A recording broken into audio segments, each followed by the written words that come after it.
What up, my dudes? How's it going?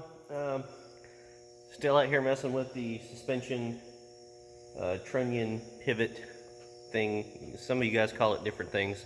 It's really the suspension trunnion, but it's where everything pivots. So whatever you want to call it, no big deal. It's up to you, as long as you know what I'm talking about. When I got it all apart, and of course the last video you will have seen if you watch these things in order, and if I post them in order,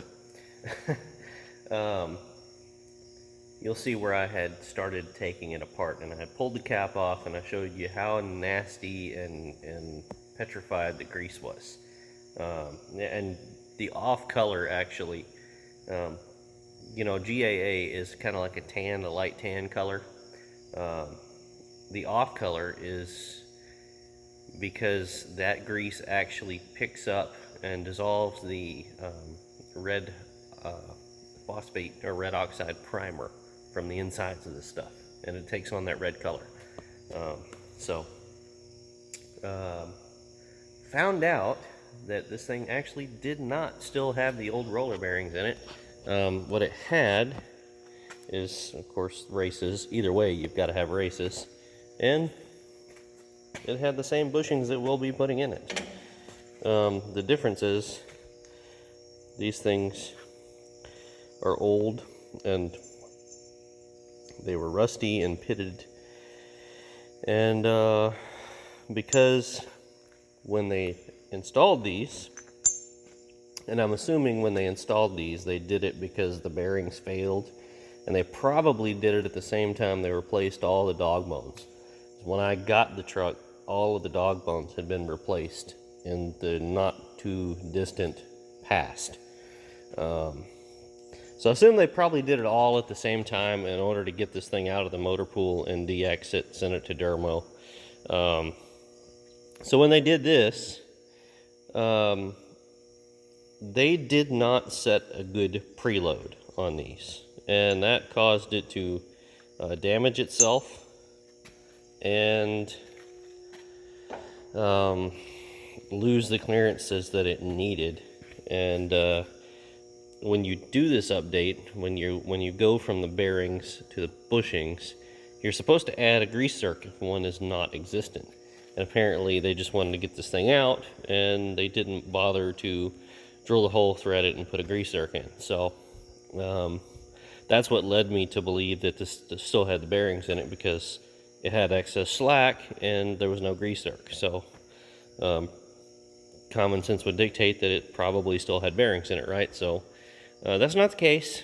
What it did, though, and this is important, this is what I really wanted to show you with this, is when you lose your preload on this, it doesn't burn up because it's not a bearing that's spinning, right? What it does is it batters the shit out of the stuff and it egg shapes it. And if you look right here, this is the old inner race. You can see that it actually battered the the groove, the grease groove from the old bushing into it, and I think this is the inner. I dropped them, and I don't remember which is the inner and outer, so yeah. So the inner got battered, and that is, I mean, it's bearing steel. This is some hard shit. And on the other side, it's all pitted from moisture because of lack of lubrication, lack of grease.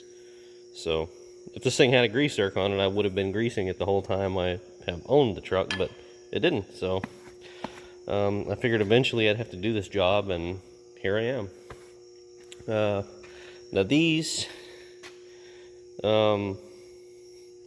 this one actually kind of looks okay. Got a little bit of pitting on it, not too bad. Could probably be reused. This one, yeah, this is the old inner, because I didn't clean all the grease out of the thing. This one is more pitted, and I don't know, it's probably going to be egg-shaped because it didn't want to come off of the spin. It didn't like slide right off. I had to kind of work it, and that would make sense, you know, if it's been beating itself around, it may be egg-shaped. So But it did come off. I didn't have to use a hammer or anything. It slid off with my hands. This is the other race, also nicely pitted. So while we are not replacing bearings, we are still replacing components, because yes, they are the proper components, the ones we wanted to install anyway, but these components are no longer serviceable.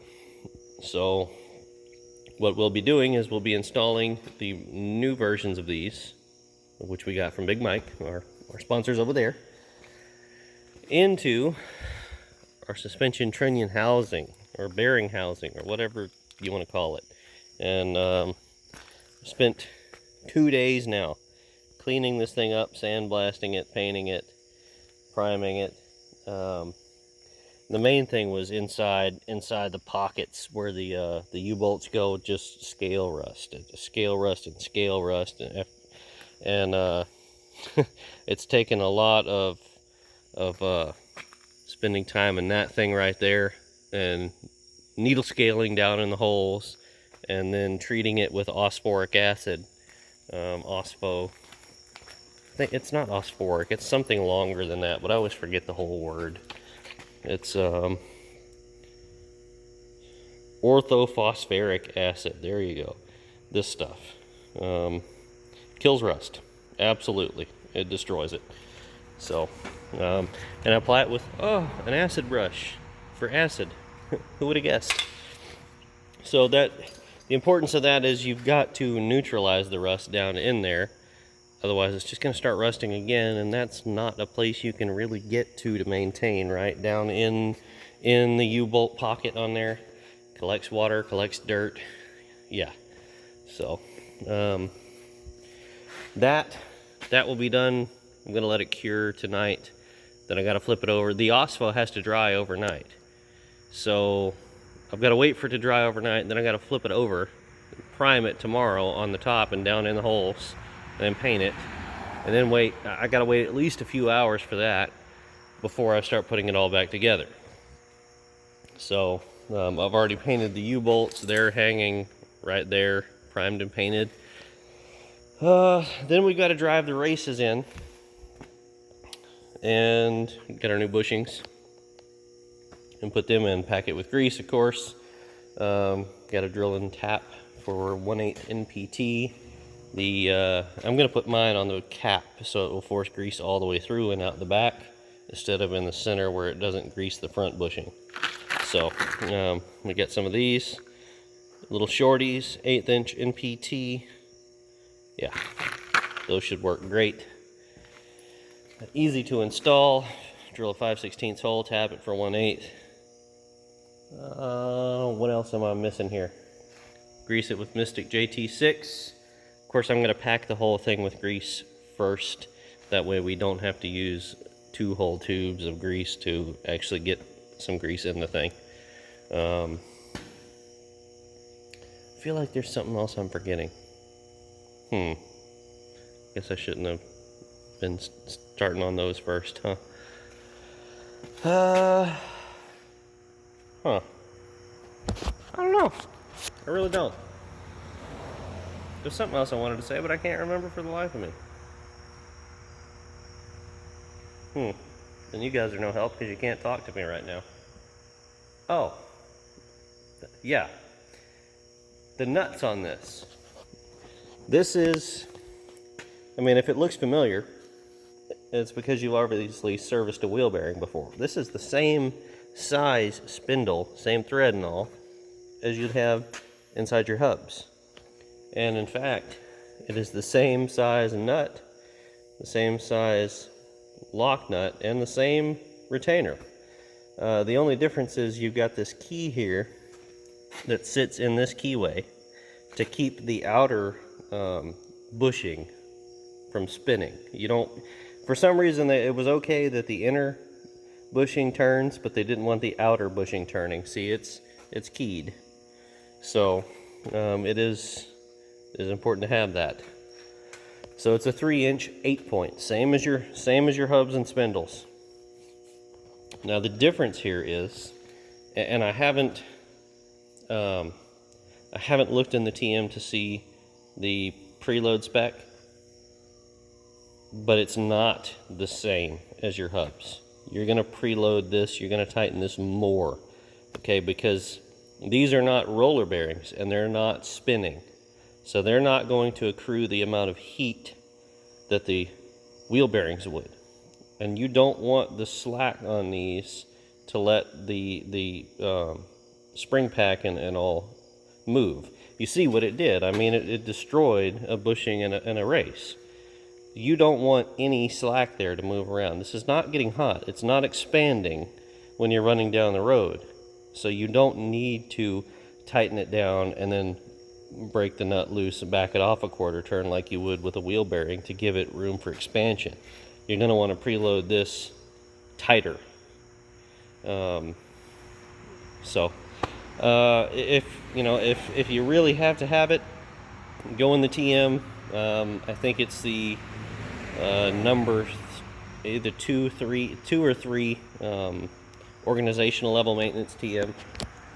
To look up the torque spec on that. It's probably 50 foot-pounds on the inner nut, and then 150 on the lock nut. So, oh, I hear a siren. Somebody's in trouble or somebody's dying. Anyway, yeah.